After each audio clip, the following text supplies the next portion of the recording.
After his defeat on Namek, Frieza returned to Earth as Mecha Frieza, rebuilt, enhanced, and supposedly stronger than ever. According to Frieza himself, his cybernetic upgrades made him even more powerful than he was when he fought Super Saiyan Goku on Namek. But is that version of Frieza compared to the next generation of artificial beings, androids 19 and 20? By the time Goku and the others encounter these androids, their power is on a completely different scale. 19 could absorb energy from a Super Saiyan Goku, while 20, Dr. Gero himself, claimed his creation surpassed the warriors who defeated Frieza years prior. But the question is, are those statements accurate? Or does Mecha Frieza's rebuilt body and retained combat prowess actually put him closer to early Android Saga levels if we think? Both sides represent man-made monsters, one built by alien technology and the other by human science. So who really stands at the top of artificial evolution? The cybernetic emperor of the universe or Dr. Gero's energy-absorbing assassins? If you enjoy conversations like this and want to take part in deeper Dragon Ball discussions, I highly encourage you to join the Dragon Ball HQ Discord server, link below in the description. We'll be diving into this topic and more over there. Now, without further delay, let's begin. When Frieza returns, his humiliating defeat on Namek doesn't just come back, he's reborn, rebuilt with cybernetic enhancements and more confident than ever. This new Mecha Frieza claims he now possesses enough power to destroy Goku once and for all. It's a bold statement, one that has fueled years of debate among fans. So today, let's take a closer look at whether that claim actually holds up. At first glance, it's tempting to dismiss Frieza's confidence as pure arrogance. After all, this is the same Tyra who once believed his 100% power on Namek would be enough to crush Goku, only to be completely outclassed once Goku ascended to Super Saiyan. But it's important to remember that the fight wasn't entirely one-sided. There were moments when Frieza began to regain momentum, landing solid blows and pushing Goku back once his Super Saiyan energy began to dwindle. Fast forward to his cybernetic resurrection and we get a much clearer power comparison thanks to one key moment. When Mecha Frieza faces off against future Trunks, he launches a massive death ball attack, and King Kai explicitly states that this blast is 10 times more powerful than the one he used to destroy Namek. That's not a small increase, it's a monumental power jump. So let's put that into perspective numerically. Frieza at 50% power could destroy planet Namek. His 100% power logically would be roughly double the strength, but his new death ball on Earth is said to be 10 times stronger than the 50% version, meaning it's 5 times stronger than his full power Namek attack. If we go by the commonly cited figure of 120 million for full power Frieza on Namek, this would place Mecha Frieza's destructive capability somewhere around 600 million, at least in terms of raw output. And while power levels aren't a perfect science, that kind of scaling does imply a substantial increase, easily surpassing the Goku who defeated him on Namek. What's even more interesting is the fact that Gohan and others sense Frieza's ki rising as he approaches Earth.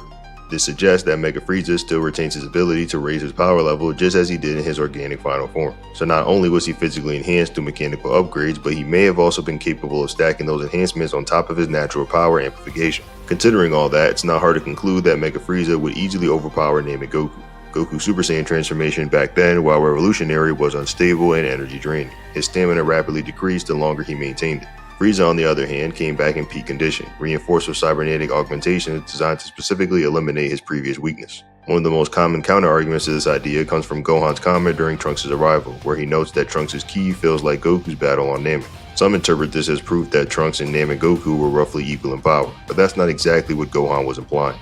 In Dragon Ball, ki isn't just about strength, it's also about signature. Every fighter's energy carries a unique feeling, like an aura or a fingerprint. When Gohan said Trunks' ki felt similar to Goku's, he wasn't saying they were equally strong. He was just recognizing the same type of energy. At that point in the series, Super Saiyan energy was still rare and unfamiliar, so it made sense that Gohan would associate Trunks' aura with Goku's, even if Trunks was significantly stronger.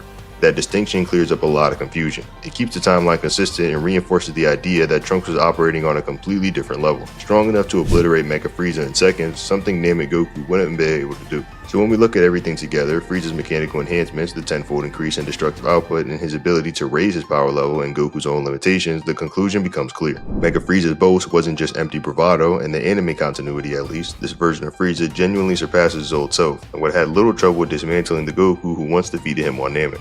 In short, Mecha Frieza wasn't just a remnant of the past, he was a legit reborn threat. Androids 19 and 20 had marked the true beginning of the Android Saga. While they aren't the same androids Trunks warned everyone about from the future, they still carry the same chilling sense of dread that defined Dr. Gero's creations. Their arrival instantly set the tone. This was no ordinary threat. And of course, Frieza hardly needs an introduction. He's one of the most infamous villains in anime history, the very embodiment of fear in the Dragon Ball universe. But what makes this matchup so fascinating isn't that it's close, because it's really not.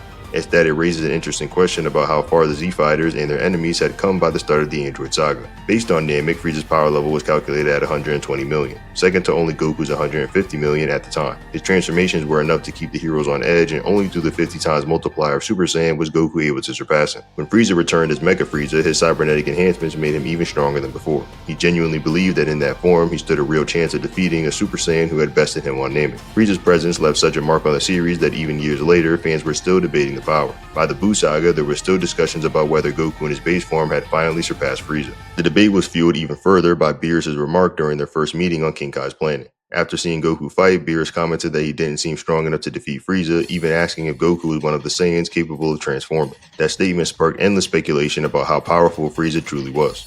It's just another testament to Frieza's legendary status, however, in the Dragon Ball universe. As for androids 19 and 20, their introduction served as the first tangible step into the terror of the artificial humans. In Trunks' future, they were destroyed before 17 and 18 became the dominant threat, but their reappearance in the main timeline likely stems from the chaotic time traveler paradox, that butterfly effect of Trunks' interference that altered events in unpredictable ways. Now, when comparing these androids to Frieza, the odds are overwhelmingly in their favor, yet some fans still believe Frieza might stand a chance, and that briefly stems from how Piccolo was portrayed in the Android Saga. When Goku faced off against Android 19, weakened by the heart virus, Piccolo appeared to be taken out by Dr. Gero's blast, but this was all an act, a ploy to lure Vegeta into the battle, and once Vegeta arrived and took center stage, Piccolo stood up completely unharmed and revealed that he hadn't been injured at all. Later, Piccolo went head-to-head with Gero, who had already absorbed energy from both Vegeta and himself. Despite this, Gero couldn't keep up with Piccolo's strength. Even Gero, a being built on cold analytical logic, was stunned by just how powerful Piccolo had become. The last time Piccolo's power level was referenced was back on Namek, when second form Frieza claimed a level of 1 million. Considering how easily Piccolo dominated Android 20, it raises the question if Piccolo could have really grown that much stronger in just 3 years of training, and the answer is a definitive yes. Krillin even compares Android 20's strength to that of a Super Saiyan, implying that Piccolo had reached a comparable level as well. And it's worth remembering that Piccolo trained alongside Goku for 3 full years before the androids appeared. In the manga, there's even a scene of Goku sparring with Piccolo while still in Super Saiyan form, and Piccolo manages to keep up despite wearing the weighted clothing. That speaks volumes about just how much stronger he'd become. This isn't out of character for him at all either. Piccolo has always been one of the most consistent and disciplined fighters in the series. Before fusing with Neo, his power level jumped from 35,000 in his fight with Nappa to around 200,000 in just a few days. According to the official guidebooks, his fusion with Neo gave him a roughly 5 times multiplier, allowing him to rival Frieza's second form, who was sitting at a power level of 1 million. Neo himself even commented on how powerful Piccolo had already was before the fusion, suggesting he had already caught up to the Ginyu Force on his own, which is an incredible leap. That's roughly a 57 times increase in just a matter of days. When you consider that, reimagining how much stronger Piccolo became after 3 years of training isn't really hard at all. If that same level of growth continued, his power would increase beyond anything calculable. So when we look at Dr. Gero losing to Piccolo, it doesn't mean Dr. Gero or 19 were weak, it just means Piccolo had simply evolved into something far greater than what anyone, and even Dr. Gero himself, had anticipated. At this point in the story, Frieza wasn't even a relative benchmark anymore. It's quite clear that androids 19 and 20 are just superior to Frieza in nearly every aspect. The Dragon Ball Z Volume 13 Viz paperback explicitly states that the years of training may not be enough to surpass robots who are stronger than Super Saiyans, directly referring to androids 19 and 20. Considering that Mecha Frieza was the power level the Z Fighters initially aimed to succeed after the Frieza saga, this statement positions the androids well above him. Additionally, the Dragon Book suggests that each new group of androids is even stronger than the previous set of villains, which implies that androids 19 and 20 surpass 100% Frieza, and by extension, even a theoretical 100% Mecha Frieza. When Goku powers up before his fight with Android 19 as well, Gero assesses his energy and determines that 19 can handle it. This is significant as that version of Goku should already be much stronger than his suppressed self, who was capable of annihilating Frieza with a single finger. Taking all of this into account, the difference in power is overwhelming. Androids 19 and 20 completely outclass Frieza, making this matchup a one-sided destruction in their favor.